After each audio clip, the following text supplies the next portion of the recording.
अस्सलाम वालेकुम। कैसे हैं आप लोग सब? उम्मीद करती हूँ आप लोग सब ठीक ठाक होंगे, खैरियत से होंगे। बिस्मिल्लाहिर्रहमानिर्रहीम। तो आज शुरू करते हैं हम दाल माश की रेसिपी।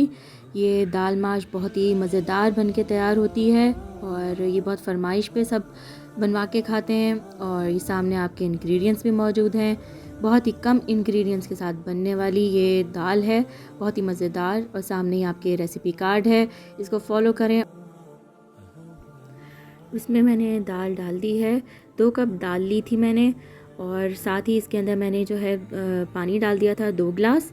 और ये इतने ही पानी में ये गल जाएगी दाल। और सारे जो भी मसाले हैं हमने इकट्ठे ही सब इसमें डाल देने। अदरक भी इसी तरह काटिएगा और लहसुन भी।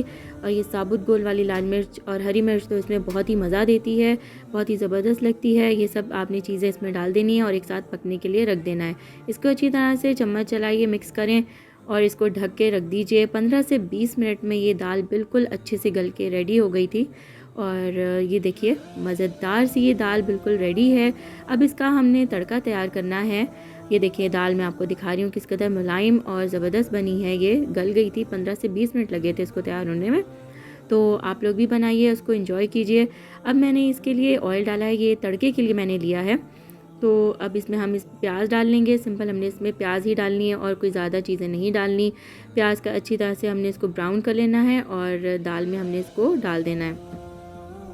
ये बात याद रखिएगा कि दाल जो है वो 15 से 20 मिनट के लिए आप भिगो दें। और फिर इसमें ये देखिए तड़का ज़बरदस्त सा लग गया है और साथ ही मैंने धनिया डाल दिया है। ये दाल बना के खाइए कि बहुत ही मज़ेदार लगती है। आप भी ये दाल बनाइए अपने घर में और इसे एंजॉय कीजिए चपाती के साथ। ये बहुत मज़ेदार लगती है।